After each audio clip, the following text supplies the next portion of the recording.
So, first we'll be discussing about TCL, Transaction Control Language, okay, which consists commit, rollback, save point, etc. So, rollback के बारे में discuss करेंगे, how we can undo a transaction which we performed in the database.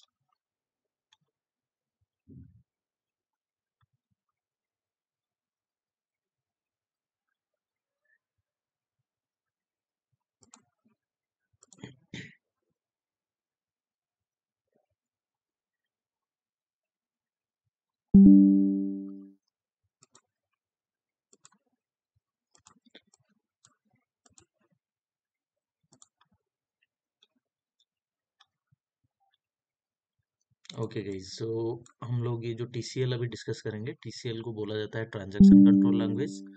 तो आप लोगों को पता होगा SQL is a combination of 5 sub languages: DDL, DQL, DCL, TCL and DML। Okay, so अभी हम लोग पढ़ेंगे TCL के बारे में, जो होता है ट्रांजैक्शन कंट्रोल लैंग्वेज। जो भी हम लोग ट्रांजैक्शन परफॉर्म करते हैं, ठीक है, DML होता है जो डेटा मैनिपुलेशन लैंग्वेज। उसमें जो 3 कमांड्स आते हैं या फिर 3 ऑपरेशंस हम लोग कर सकते हैं यूजिंग DML। DML के अंडर क्या क्या आता है? Insert, update, delete. Okay, data manipulation language. तो इंसर्ट, अपडेट, डिलीट जो है, इसे एक एक ट्रांजैक्शन बोला जाता है। इंसर्ट एक ट्रांजैक्शन है, अपडेट एक ट्रांजैक्शन है एंड डिलीट एक ट्रांजैक्शन है, ठीक है। तो ये सारे ट्रांजैक्शंस को कंट्रोल करने के लिए जो लैंग्वेज है, उसे बोला जाता है ट्रांजैक्शन कंट्रोल लैंग्वेज या फिर TCL शॉर्ट फॉर्म, ठीक है। तो TCL के अंडर हमें मिलता है, TCL सब लैंग्वेज में हमें मिलता है commit, roll back and save point, 3 commands. एक मिनट, ओके। सो TCL में हमने देखा, मतलब DDL हमको पता है, डेटा डेफिनेशन लैंग्वेज, जिसमें create, alter, drop, truncate, rename आते हैं, ठीक है। देन DML, ये जो सारे 3 होते हैं, इंसर्ट, अपडेट एंड डिलीट, इन्हें बोला जाता है ट्रांजैक्शंस। DML के अंडर, डेटा मैनिपुलेशन लैंग्वेज के अंडर, ये जो इंसर्ट आता है, देन अपडेट आता है एंड डिलीट आता है, इन तीनों को, ये इंसर्ट को इंसर्ट ट्रांजैक्शन बोला जाता है, अपडेट ट्रांजैक्शन अपडेट को बोला जाता है, डिलीट को डिलीट ट्रांजैक्शन बोला जाता है, एक एक ट्रांजैक्शन है। देन DQL में तो सेलेक्ट आता है, आप लोगों को पता है। TCL में क्या होता है? ये जो 3 ट्रांजैक्शन है, इंसर्ट, अपडेट, डिलीट, इनको कंट्रोल करने के लिए ये बनाया गया है ट्रांजैक्शन कंट्रोल लैंग्वेज। सिर्फ इन्हीं के लिए, DML के लिए ही डेडिकेटेडली ये है TCL। जो भी DML ऑपरेशन हम लोग परफॉर्म करते हैं, उसे ही कंट्रोल करने के लिए TCL है। तो TCL के अंडर 3 कमांड्स आते हैं: roll back, save point and commit. तो रोल बैक के नाम से आप लोगों को पता होगा कि रोल बैक क्या करता है, कोई भी स्पेसिफिक ट्रांजैक्शन हमने परफॉर्म किया, उसे कैसे हम लोग अंडू कर सकते हैं, ठीक है। ये तो कीबोर्ड में तो हम लोग Ctrl Z प्रेस करके अंडू करते हैं, ठीक है। लेकिन डेटाबेस लेवल पे अगर हम लोग कोई ट्रांजैक्शन हमने परफॉर्म कर दिया, इधर it's insert, update, it can be delete, अगर ये तीनों में से कोई भी ट्रांजैक्शन या ऑपरेशन हमने परफॉर्म कर दिया, तो उसे कैसे हम लोग अंडू करेंगे? तो उसे अंडू करने के लिए हमारे पास है रोल बैक। और ये रोल बैक का कॉन्सेप्ट डिफरेंट डिफरेंट डेटाबेस में डिफरेंट होता है, ठीक है। अगर आप स्नोफ्लेक का एग्जांपल लो, जैसे स्नोफ्लेक एक डेटा वेयर हाउस टूल है, cloud data warehouse tool है स्नोफ्लेक, ठीक है। तो उसमें हम लोग रोल बैक का जो कॉन्सेप्ट है, वहाँ पे टाइम ट्रैवल के नाम से है, ठीक है। हम लोग वहाँ पे टाइम ट्रैवल, मतलब टाइम ट्रैवल का एक कॉन्सेप्ट है, तो वही टाइम ट्रैवल क्या करता है कि डेटा को रोल बैक करता है। अगर हमने कुछ भी रॉन्ग ऑपरेशन हमने परफॉर्म कर दिया डेटाबेस में, या फिर एक्सीडेंटली हमने कुछ डिलीट कर दिया, तो उसे हम लोग रोल बैक फिर से अंडू कर सकते हैं वो ट्रांजेक्शन को, ठीक है। तो ऐसे मत सोचना कि ये जो पर्टिकुलर कॉन्सेप्ट रोल बैक हम लोग पढ़ेंगे अक्रॉस द डेटाबेसेस सेम होगा, ये नहीं होता है। ये मतलब थोड़ा थोड़ा डिफरेंट होता है। जैसे कि कंप्लीट, मैंने स्नोफ्लेक का बताया, स्नोफ्लेक में क्या होता है कि टाइम ट्रैवल का कॉन्सेप्ट होता है, टाइम ट्रैवल वहाँ पे होता है, यहाँ पे रोल बैक होता है, ठीक है, SQL सर्वर में। तो SQL सर्वर का ही हम लोग डिस्कस करेंगे आज के टॉप सेशन में। सो रोल बैक पहले हम लोग पढ़ते हैं रोल बैक, ठीक है। उसके लिए रोल बैक पढ़ने के लिए हम लोग यूज करेंगे टेबल 3। टेबल 3 में ये डेटा है, आप लोगों ने लास्ट सेशन में हम लोग इंडेक्स के लिए शायद नहीं, नॉट फॉर इंडेक्स, हम लोग सिटी के लिए या फिर किसी के लिए ये टेबल का यूज हमने किया था, आप लोगों को पता होगा। अ, या फिर इसमें जस्ट वी हैव टोटल 7 और 8 columns, you guys can see ID, employee name, gender, city, salary, joining date time, email ID, department. Okay, और ये सारे टोटल 10 रिकॉर्ड्स हैं यहाँ पे। एंड इसमें कुछ डुप्लीकेट रिकॉर्ड्स भी हैं, जैसे कि विराट का रिकॉर्ड यहाँ पे डुप्लीकेट रिकॉर्ड है। ओके, और पूजा का 2 रिकॉर्ड्स है यहाँ पे, एम्प्लॉय नेम पूजा के नाम से, लेकिन वो पूजा के नाम से जो 2 रिकॉर्ड है वो डुप्लीकेट नहीं है, उनके आईडीज डिफरेंट है और बाकी सारे डिटेल्स भी डिफरेंट है, नेम्स सेम है, ठीक है। तो सिर्फ विराट का रिकॉर्ड ही यहाँ पे डुप्लीकेट है। Total we are having this many columns and total 10 rows. तो इसी टेबल का हम लोग यूज करेंगे यहाँ पे टीसीएल ट्रांजैक्शन कंट्रोल लैंग्वेज समझने के लिए। ओके, पहले हम लोग देखते हैं रोल बैक। रोल बैक कैसे किया जाता है, ठीक है। तो रोल बैक करने के लिए सपोज मैं कुछ यहाँ पे ट्रांजैक्शन परफॉर्म कर रहा हूँ, यहाँ पे मैं डिलीट कर रहा हूँ, delete delete from table 3 where, delete from table 3 where ID equals to 1। अगर मैं, जो कि अभी तक हम लोग करते आ रहे हैं, मतलब सिर्फ ऐसे डिलीट डिलीट क्वेरी लिखते हैं या फिर अपडेट क्वेरी लिखते हैं या फिर इंसर्ट क्वेरी लिखते हैं, जिसे एग्जीक्यूट कर देते हैं, तो क्या हो जाता है, वो डिलीट हो जाता है, या फिर अपडेट कुछ करना हो तो अपडेट हो जाता है, इंसर्ट कुछ कर रहे हैं तो वो इंसर्ट हो जाता है टेबल में, ठीक है। लेकिन अगर ऐसे ही नॉर्मली जो आज तक हम लोग लिखते आ रहे हैं, ऐसे ही लिख के अगर मैं इसे एग्जीक्यूट कर दूं, तो ये इसे मैं रोल बैक नहीं कर सकता, जो कि आज तक हम लोग करते आ रहे हैं। वो सिर्फ नॉर्मली ऐसे डिलीट अपडेट या फिर इंसर्ट इंसर्ट ट्रांजैक्शन अगर हम लोग परफॉर्म करते हैं नॉर्मली, तो क्या होता है, वो ऑटो कमिटेड होता है। ऑटो कमिटेड मतलब परमानेंटली सेव हो जाता है। अगर मैं यहाँ पे डिलीट करता हूँ आईडी नंबर 101 को, ये क्या हो जाएगा, ऑटो कमिटेड हो जाएगा। ऑटो कमिटेड मतलब परमानेंटली सेव हो जाएगा। ये इसे और रोल बैक हम लोग नहीं कर सकते अगर ये डिलीट हो गया, ठीक है। तो अगर हमें रोल बैक करना है, अगर रोल बैक करना है तो हमें एक कीवर्ड यूज करना पड़ेगा जिसे बोला जाता है बिगिन ट्रांजैक्शन।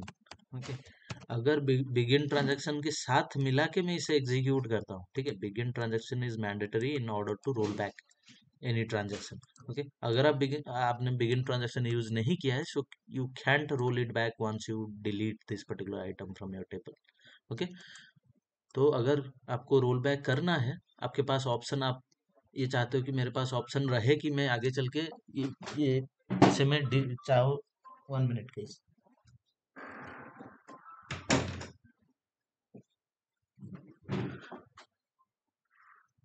अगर आप चाह रहे हो कि आगे चल के मेरे पास ये ऑप्शन रहे कि मैं इसे रोल बैक कर सकूं, तो उस केस में आपको बिगिन ट्रांजैक्शन के साथ इसे मिला के एग्जीक्यूट करना पड़ेगा। This is mandatory. Okay, begin space transaction, आप कंप्लीट ट्रांजैक्शन वर्ड लिख सकते हो, नहीं तो सिर्फ ट्रांज भी लिख सकते हो, that is absolutely fine. Okay, अगर मैं इसे अभी एग्जीक्यूट करता हूँ, 1 रो अफेक्टेड, टेबल में देखते हैं 1 रो डिलीट हो गया, डिलीट हो गया, 101 नहीं है। और यहाँ पे अभी अगर इसे मैं चाहूँ रोल बैक करने के लिए, अंडू करने के लिए, तो मैं सिर्फ लिख सकता हूँ यहाँ पे roll back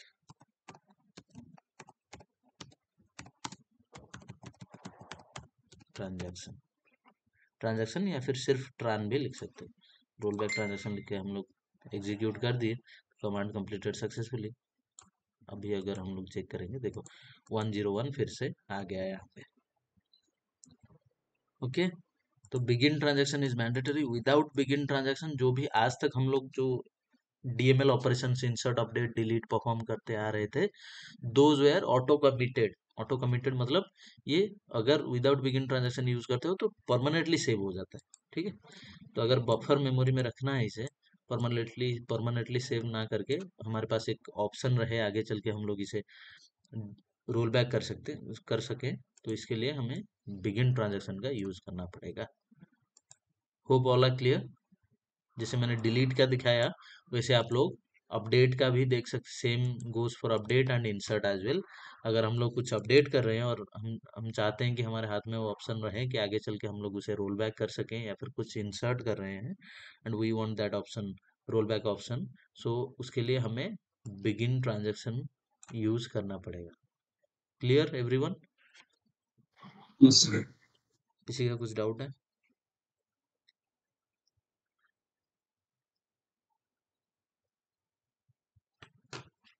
yes, no? Yes, No, sir. Okay, cool. So अभी हम लोग देखेंगे अपडेट के लिए एंड इंसर्ट के लिए भी आप लोग ऐसे ही देख सकते हो ट्राई करके। नो,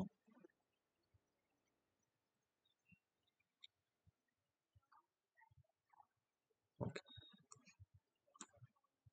तो यहाँ पे मेरे पास ये में चार एम्प्लॉय के नेम है, उमेश, राजेश, विराट एंड रंजीता। ठीक है, उमेश उमेश राजेश, आई थिंक राजेश, या Rajesh is here, Virat and Ranjita. तो अगर ये मैं बिगिन ट्रांजैक्शन मैंने स्टार्टिंग में लिखा, देन ये चार ट्रांजैक्शंस मैंने परफॉर्म किए एक साथ, डिलीट वेयर एम्प्लॉय नेम। यहाँ पे इन भी लिख सकते थे, एक साथ चारों रिकॉर्ड को डिलीट कर सकते थे, लेकिन मैं चार वेयर एम्प्लॉय नेम इन, ये सारे नेम्स हम लोग लिख सकते थे। ठीक है, लेकिन मैं चार डिफरेंट ट्रांजैक्शन यहाँ पे परफॉर्म कर रहा हूँ, इंडिविजुअल ट्रांजैक्शन, इसलिए अलग अलग करके लिखा। ठीक है, एग्जीक्यूट करते हैं। One row affected, one row affected, two row affected, two row क्यों अफेक्टेड है? विराट का रिकॉर्ड दो बार है, डुप्लीकेट है। Okay, then Ranjita, one row affected. तो चार रिकॉर्ड यहाँ पे, छः पांच रिकॉर्ड डिलीट हो गए। ठीक है, इसे अगर मैं यहाँ पे रोल बैक ट्रांजेक्शन करता हूँ,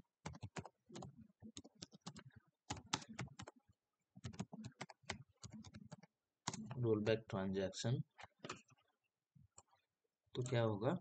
लेकिन मैं चाहता हूँ कि ये जो सारे रिकॉर्ड्स डिलीट हुए, ठीक है, चार एम्प्लॉयज के रिकॉर्ड मैंने डिलीट किया यहाँ पे, तो इनमें से मैं चाहता हूँ कि सिर्फ रंजिता का रिकॉर्ड रोल बैक हो। ठीक है, बाकी विराट, राजेश एंड उमेश का मैं नहीं चाहता।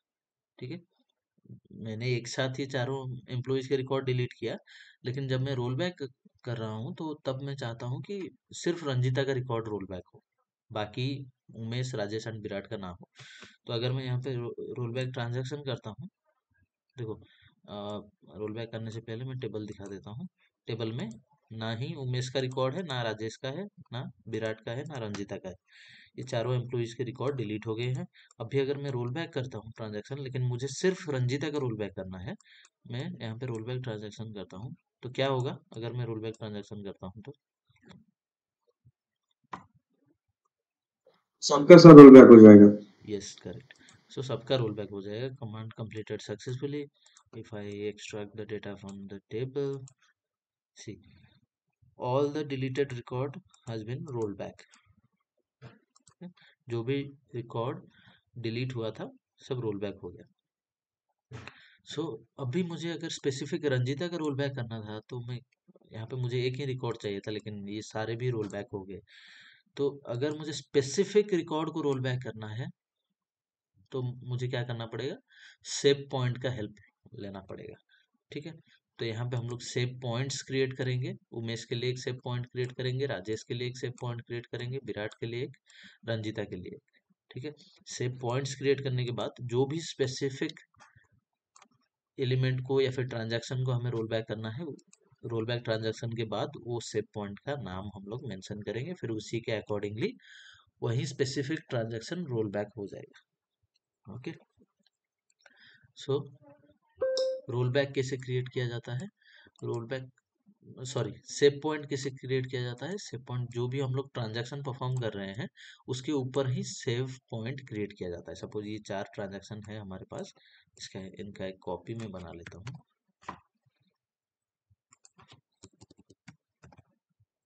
ठीक है, और यहाँ पे मुझे चार सेव पॉइंट्स क्रिएट करने हैं। तो सेव पॉइंट्स क्रिएट करने के लिए मुझे कीवर्ड जो है वो है save. Save transaction, complete transaction लिख सकते हो या फिर सिर्फ ट्रांस लिख सकते हो। सेव ट्रांजैक्शन, इसे एक नाम देना पड़ेगा T1, देन पर second transaction T2,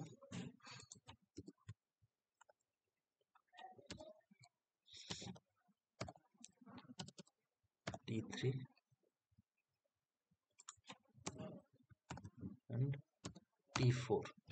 okay, T1, T2, T3 and T4।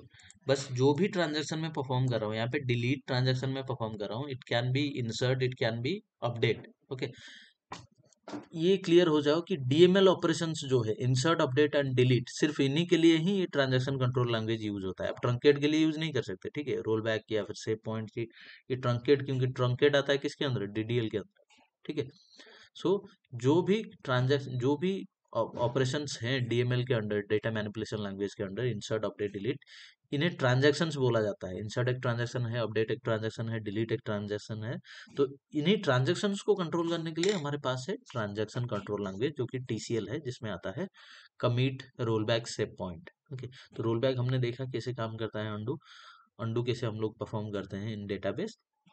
Then हम लोग सेव पॉइंट अभी देख रहे हैं कि स्पेसिफिक रिकॉर्ड अगर हमें चाहिए रोल बैक करने के लिए, तो वो हम कैसे कर पाएंगे, ठीक है। उसके लिए हमने सेव पॉइंट्स क्रिएट किया है। सेव लिखा, सेव पॉइंट्स कैसे क्रिएट करते हैं, save space transaction space, then एक नाम दे देंगे वो पर्टिकुलर ट्रांजैक्शन को। अगर एक ही साथ हम लोग मल्टीपल ट्रांजैक्शंस परफॉर्म कर रहे हैं, तो उन ट्रांजैक्शंस को एक एक नाम दे देंगे हम लोग, उसी वही काम है सेव पॉइंट का, ठीक है।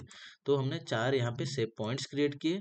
अभी अगर मैं इसे एग्जीक्यूट करता हूँ, बिगिन ट्रांजैक्शन के साथ मिला के आपको एग्जीक्यूट करना पड़ेगा, keep it in mind, otherwise auto committed हो जाएगा, ऑटो परमानेंटली सेव हो जाएगा। Okay, one row affected, one row affected, two row affected, one row affected. वहीं विराट के लिए 2 रिकॉर्ड्स हैं, डुप्लीकेट रिकॉर्ड्स, इसीलिए 2 रो अफेक्टेड यहाँ पे दिखा रहा है। अभी अभी अगर मुझे सिर्फ रंजीता का रोल बैक करना है, टेबल पहले देख लेते हैं क्विकली। यहाँ पे सारे विराट, उमेश, रंजिता, ये सबका रिकॉर्ड डिलीट हो गया है। भाई मुझे क्या करना है, सिर्फ रंजिता का रोल बैक करना है। रोल बैक ट्रांजैक्शन, और यहाँ पे जो भी सेव पॉइंट मैंने क्रिएट किया है रंजिता के लिए, रंजिता का जो ट्रांजैक्शन है उसके लिए जो मैंने सेव पॉइंट क्रिएट किया हुआ है, ओके, यहाँ पे T4 मैंने सेव पॉइंट क्रिएट किया है आज T4। तो वहीं मैं क्या करूँगा, role back transaction T4, execute, command completed successfully. अगर अभी हम लोग चेक करेंगे, सेलेक्ट स्टार फ्रॉम टेबल 3, तो देखो सिर्फ रंजिता का रोल बैक हुआ, और बाकी जो डिलीट हुए थे, उमेश, राजेश, विराट, इनमें से किसी का भी रोल बैक नहीं हुआ। सिर्फ जिनका सेव पॉइंट हमने मेंशन किया था T4, उन्हीं का ही यहाँ पे क्या हुआ, रोल बैक हुआ, ठीक है। रंजिता का सिर्फ रोल बैक हुआ। तो अभी रंजिता का रोल बैक हो गया। मुझे सिर्फ अगर उमेश का यहाँ पे रोल बैक करना है, तो मैं क्या करूंगा, tell me. Sir roll back transaction T1। Yes, सिर्फ मुझे उमेश का रोल बैक करना है, राजेश एंड विराट का नहीं चाहिए, ठीक है। देखते हैं होता है कि नहीं। Roll back trans T1, okay, execute, command completed successfully. तो यहाँ पे हमें चाहिए था सिर्फ उमेश का रिकॉर्ड रोल बैक करने के लिए, लेकिन उमेश के साथ विराट का भी रोल बैक हो गया एंड राजेश का भी रोल बैक हो गया। क्यों हुआ ऐसा, ये रंजिता के केस में तो सिर्फ रंजिता का रिकॉर्ड रोल बैक हुआ, लेकिन उमेश एंड राजेश के केस में, सॉरी उमेश के केस में, जब हमने सिर्फ उमेश का रिकॉर्ड रोल बैक करना चाहा, तो उसके साथ राजेश का भी रोल बैक हो गया एंड विराट का भी रोल बैक हो गया,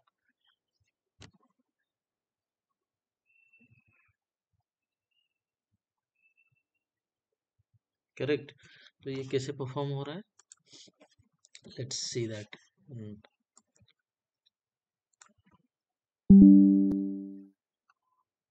PPT,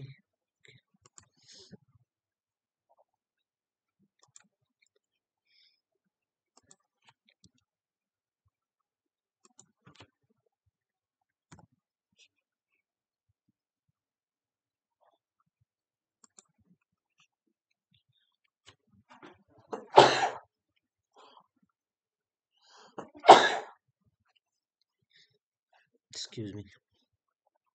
So give me 1 minute, guys.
Okay, सो एसक्यूएल क्वेरी जो एग्जीक्यूट होता है वो कैसे एग्जीक्यूट होता है, top to bottom sequentially.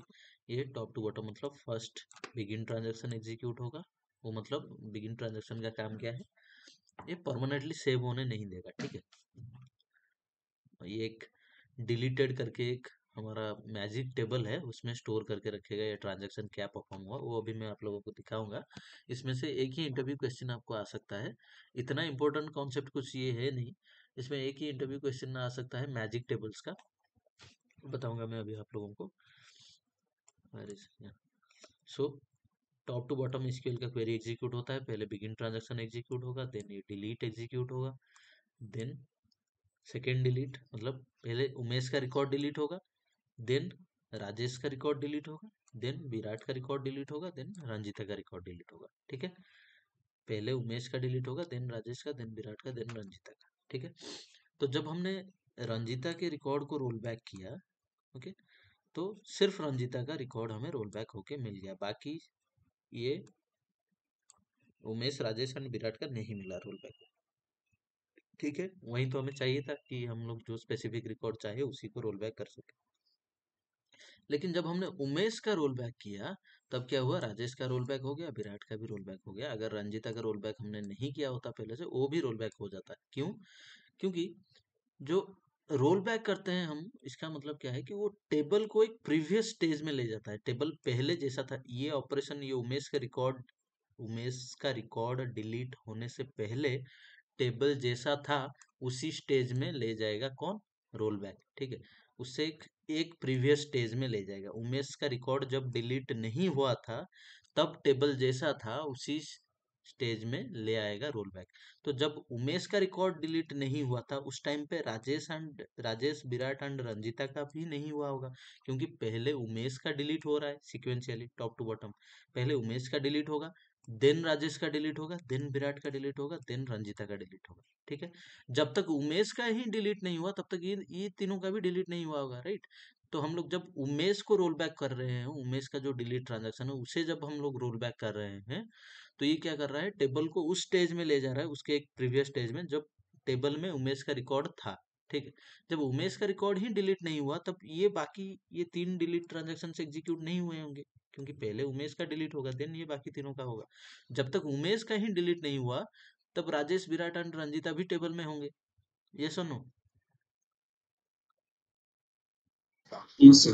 Yes, that's why it is giving हमें राजेश। अगर हम लोग उमेश का रोल बैक करते हैं, राजेश, विराट एंड रंजीता का भी रोल बैक हो जाता है automatically, okay. Hope all are clear. Sir एक छोटा सा डाउट है sir. Yes, sir transaction control language में जो कमिट आता है सर, उसका मतलब परमानेंटली सेव होता है या फिर वो ऑटो डिफॉल्ट होता है? तो उसका यूज सर हम कैसे करेंगे, या फिर उसका उसका यूज ही नहीं होता है हाँ, वो? उसका यूज यहाँ पे कुछ नहीं है, लेकिन जब हम ट्रिगर यूज करेंगे, ठीक है, जो टी एसक्यूएल हम लोग पढ़ेंगे जिसमें ट्रिगर होता है, ट्रिगर मतलब ऑटोमेटिकली एक टास्क शेड्यूल टाइम पे ट्रिगर होता रहता है, ठीक है।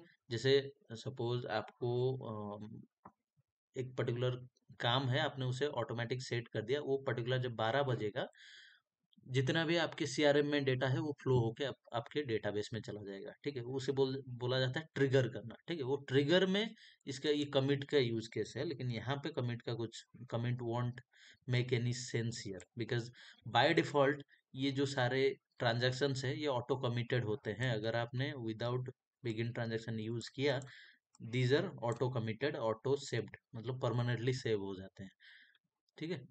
तो यहाँ पे इसका कुछ यूज केस नहीं है इतना ज्यादा, लेकिन वो कमिट का यूज केस है ट्रिगर में,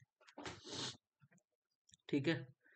तो ये समझ में आया सेव ट्रांजैक्शन का सबको? Subhashree, Tatwadarshi, Arpita, Koyel, Anwesha, Ashish, Ayush, Devi, yes sir, yes sir. Lopamudra, sir Neeraj, Prince, yes sir.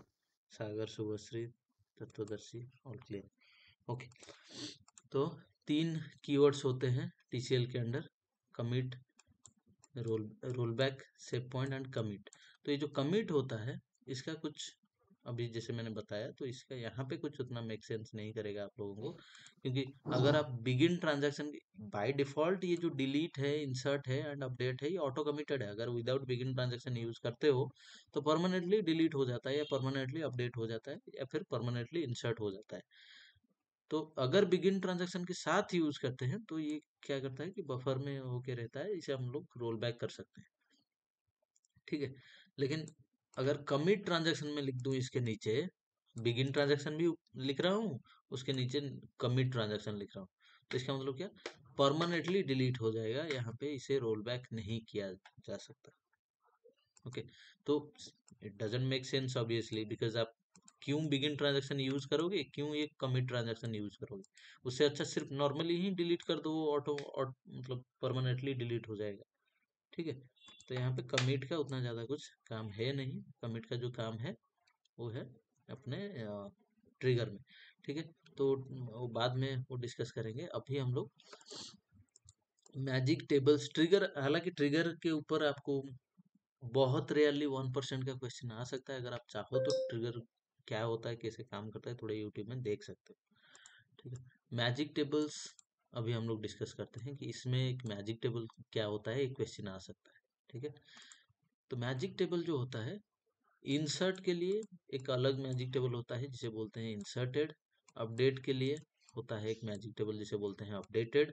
Delete के लिए एक होता है मैजिक टेबल जिसे बोलते हैं डिलीटेड। ओके, तो ये सब ट्रांजैक्शन टेबल्स जो हैं, इंसर्ट ट्रांजैक्शन के लिए इंसर्टेड, अपडेट के लिए अपडेटेड, डिलीट के लिए डिलीटेड, तो ये क्या करते हैं, ये तीन टेबल।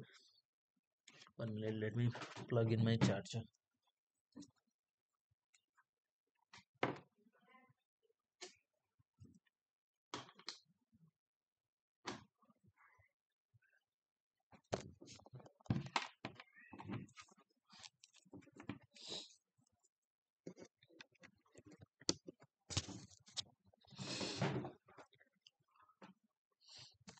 ओके, सो ये जो इंसर्टेड, अपडेटेड एंड डिलीटेड, ये क्या करते हैं, जो भी कुछ डेटाबेस में, सॉरी, जो भी ये टेबल में इंसर्ट होगा, वो सारा जो उसका ट्रैक है, या फिर उसका जो हम लोग बोलते हैं कि जो ट्रांजैक्शन का जो रिकॉर्ड है कि क्या इंसर्ट हुआ इस टेबल में, वो स्टोर होके रहेगा, उसका ट्रैक रखेगा इंसर्टेड टेबल।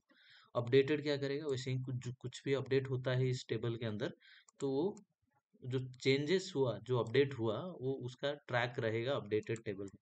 डिलीटेड टेबल के अंदर सेम, जो भी डिलीट होगा उसका ट्रैक रहेगा डिलीटेड टेबल के अंदर। ये ट्रांजैक्शन टेबल्स है। क्या क्या इसमें मेटा डेटा सेव होकर रहता है। मेटा डेटा मतलब data, data about data. Okay, data के रिलेटेड डेटा, मतलब ये जो डेटा है, उस आपके डेटा में क्या वैल्यू इंसर्ट हुआ आपके टेबल के अंदर, क्या कितने रोज इंसर्ट हुए, कब इंसर्ट हुए, सारा इंफॉर्मेशन इंसर्टेड टेबल में स्टोर होके रहेगा। अपडेटेड में वैसे ही क्या अपडेट हुआ अपडेटेड टेबल में, डिलीटेड में क्या डिलीट हुआ वो सेव होके रहेगा along with the time. Okay, तो ये जो तीन टेबल हैं इन्हें बोला जाता है मैजिक टेबल्स। मैजिक टेबल्स क्यों बोला जाता है, ये टेम्पररी लॉजिकल टेबल्स हैं। Okay, magic tables are temporary logic tables that are created by the SQL server whenever there are insertion, deletion और updation operations।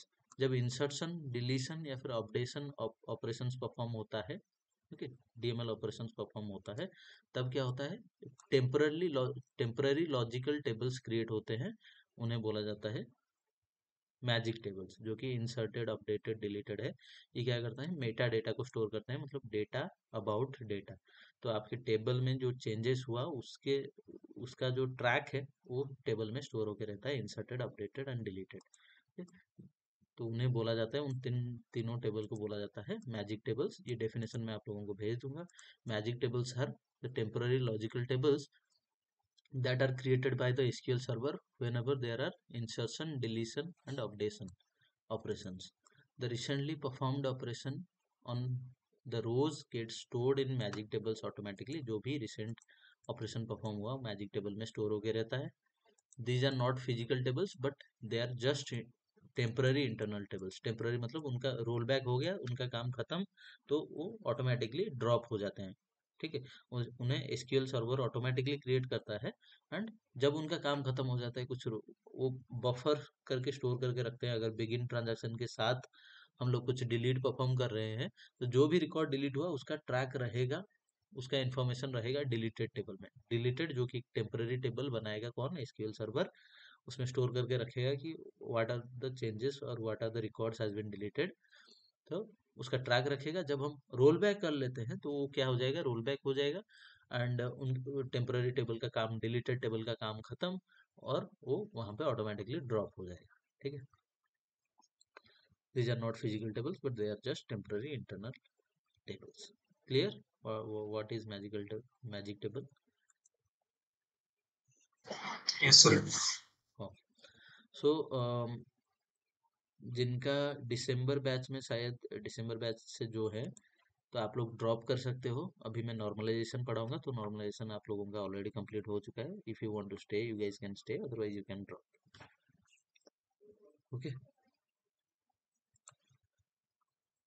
So now let's move to normalisation.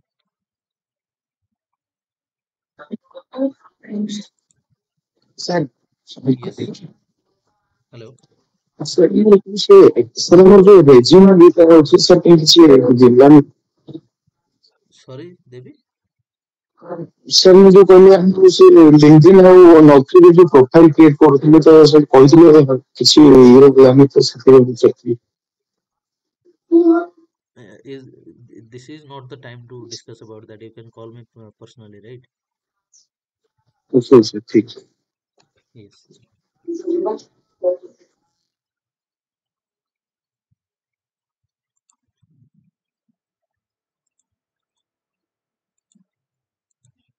So normalization, database normalization.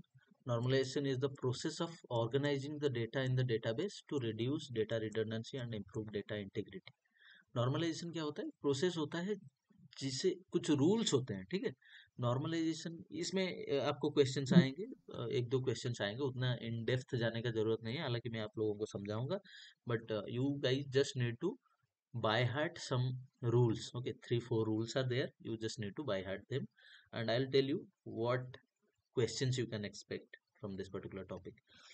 तो normalisation क्या होता है, basically कुछ rules होते हैं जिन्हें, जिस रूल्स को फॉलो करके हम लोग क्या करते हैं कि नॉर्मलाइजेशन सेट ऑफ रूल्स होते हैं जिन्हें फॉलो करके हम लोग डेटा को ऑर्गेनाइज करते हैं डेटाबेस में।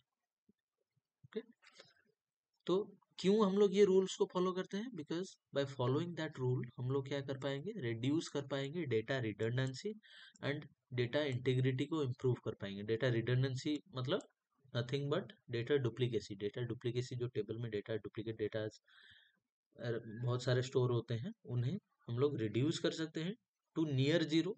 ओके, कंप्लीटली एरर मतलब डुप्लीकेट फ्री नहीं कर सकते, लेकिन near zero redundancy, near zero duplicacy हम लोग कर सकते हैं। इम्प्रूव डेटा इंटीग्रिटी, इंटीग्रिटी मतलब overall accuracy, completeness and consistency of data. Okay, तो डेटा, ये जो रूल्स को, नॉर्मलाइजेशन के रूल्स को हम लोग अप्लाई करेंगे, तो क्यों अप्लाई करेंगे, डेटा डुप्लीकेसी कम होना चाहिए डेटा बेस में, एंड डेटा जो ओवरऑल डेटा होगा वो एक्यूरेट होना चाहिए, कंप्लीट होना चाहिए, एंड कंसिस्टेंसी मतलब बार बार चेंज ना होता हो डेटा। मतलब आज एक डेटा हो, कल वो सडनली चेंज हो जाएगा। मतलब आज मैंने एक दिया है, एक पर्टिकुलर सिटी के लिए टेम्परेचर, भुवनेश्वर के लिए मैंने दिया है टेम्परेचर 38, मतलब आज के डेट के लिए। कल जाके मैं फिर से वो डेट, मतलब आज का जो डेट का जो टेम्परेचर है, मैंने देखा कि वो 38 नहीं, वो 37 होना चाहिए। फिर से मैं जाके उसे अपडेट कर रहा हूँ। तो बार बार अगर डेटा फ्रिक्वेंटली चेंज हो रहा है, that is not something we can rely on. Data consistent होना चाहिए। ओके, बार बार चेंज ना होता हो, कंप्लीट होना चाहिए, जिसका कुछ मीनिंगफुल इन्फॉर्मेशन निकलता हो, ठीक है, डेटा को देख के, एंड एक्यूरेट डेटा होना चाहिए, उसे बोलते हैं डेटा इंटीग्रिटी। एंड रिडंडेंसी तो मैंने आप लोगों को बोला, डुप्लीकेसी जो होता है डेटा का, उसे रिडंडेंसी बोला जाता है। तो overall purpose of normalization is, ये जो रूल्स हैं इन्हें अप्लाई करने से डेटा बेस में डेटा का डुप्लीकेसी कम होगा, एंड डेटा का इंटीग्रिटी इंप्रूव होगा। ठीक है, इसीलिए हम लोग ये रूल्स को, डेटाबेस नॉर्मलाइजेशन रूल्स अप्लाई किया जाता है। Normalization is used to minimize the redundancy from the relation or set of relation. It is also used to eliminate undesirable characters like insertion, updation and deletion anomalies. ये anomalies क्या होता है हम लोग देखेंगे. Normalization divides the larger table into smaller. Schema में मैंने आप लोगों को बोला था कि नॉर्मलाइजेशन के जो रूल्स हम लोग अप्लाई करेंगे वो बेसिकली क्या करता है, वो रूल्स लार्जर टेबल को स्मॉल पार्ट्स में डिवाइड करता है, डिफरेंट डिफरेंट टेबल में सेग्रीगेट करता है. जैसे डायमेंशन टेबल हमने देखा था, देन सब डायमेंशन टेबल उससे जो कनेक्ट कर रहे थे हम लोग, एक ही डायमेंशन टेबल ना रख के उसे मल्टीपल टेबल्स में, सब डायमेंशन टेबल्स में डिवाइड करते थे. ठीक है, वही यहाँ पे लिखा गया, normalization divides the larger table into smaller and links them using relationships. The normal form is used to reduce redundancy from the database table. Okay, वही जो नॉर्मलाइजेशन के रूल्स होते हैं डेटाबेस से डुप्लीकेसी रिड्यूस करने के लिए यूज होता है. Why do we need normalization? The main reason for normalizing the relation is removing these anomalies. Failure to eliminate anomalies leads to data redundancy and can cause data integrity and other problems as database grows. Main reason normalize करने का main reason ये है कि anomalies को delete करना. क्या होता है, एनोमलीज को रिमूव करना. एनोमलीज क्या होता है वो देखेंगे. Failure to eliminate anomalies leads to data redundancy. अगर हम लोग एनोमलीज को रिमूव नहीं करते हैं तो आगे चल के वो डेटा डुप्लीकेसी का इशू रेज करता है एंड डेटा इंटीग्रिटी का भी इशू रेज करता है. जब डेटाबेस ग्रो करेगा तब ये इशूज, डुप्लीकेट डेटा बढ़ते जाएंगे एंड डेटा रिलायबल नहीं होगा, डेटा इंटीग्रिटी का भी इशू रहेगा. ठीक है, normalisation consists of a series of guidelines that helps to guide us in creating a good database structure. Okay. Data modification anomalies can be categorized into three types: insertion anomaly, deletion anomaly and updation anomaly. क्या होता है अभी हम लोग समझेंगे. Insertion anomaly refers to when one cannot insert a new tuple. Tuple मतलब आप लोगों को पता होगा, स्टार्टिंग में शंकर सर ने पढ़ाया होगा, जो रो होता है उसे टपल बोलते हैं. Yes. Insertion anomaly refers to when one cannot insert a new tuple into a relationship due to lack of data. मतलब एक टेबल के अंदर कोई एक स्पेसिफिक रो इंसर्ट नहीं किया जा सकता due to some lack of data. Okay, कुछ रिकॉर्ड मिसिंग होंगे, इसके लिए हम लोग एक टेबल में डेटा इंसर्ट नहीं कर पाएंगे, उसे बोला जाता है insertion anomaly. Deletion anomaly. The delete anomaly refers to the situation where the deletion of data results in the unintended loss of some other important data. Okay, तो डिलीशन एनोमली क्या होता है, हम एक रिकॉर्ड को डिलीट करना चाह रहे होंगे लेकिन वो रिकॉर्ड को जब हम डिलीट करेंगे वो बाकी उसके थ्रू अदर रिकॉर्ड भी लॉस हो जाएंगे. ठीक है. The update anomaly is when an update of a single data value requires multiple rows of data to be updated. एक रिकॉर्ड को हमें अपडेट करना है लेकिन जब हम उसे अपडेट करेंगे मल्टीपल रोज में डेटा अपडेट हो जाएगा, उसे बोला जाता है updation anomaly. So now let's quickly see that what are those anomalies.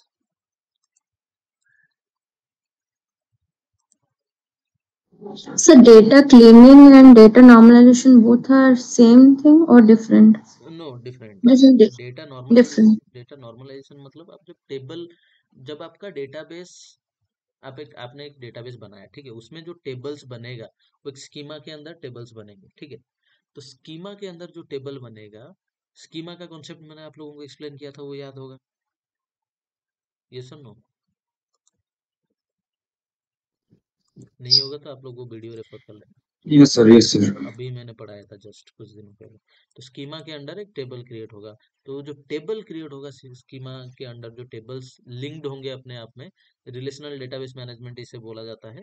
तो रिलेशनल डेटाबेस मैनेजमेंट सिस्टम मतलब टेबल्स के अंदर यहाँ पे लिंक होते हैं, जो प्राइमरी की फॉरेन की के थ्रू रिलेशन क्रिएट होके लिंक होके रहता है. ठीक है, तो वो जो टेबल्स क्रिएट होंगे, वो टेबल में हम लोग जब टेबल क्रिएट करेंगे उस टाइम पे हमें कुछ चीजों का ध्यान रखना पड़ेगा, कुछ रूल्स को फॉलो करना पड़ेगा जब हम टेबल्स क्रिएट करेंगे.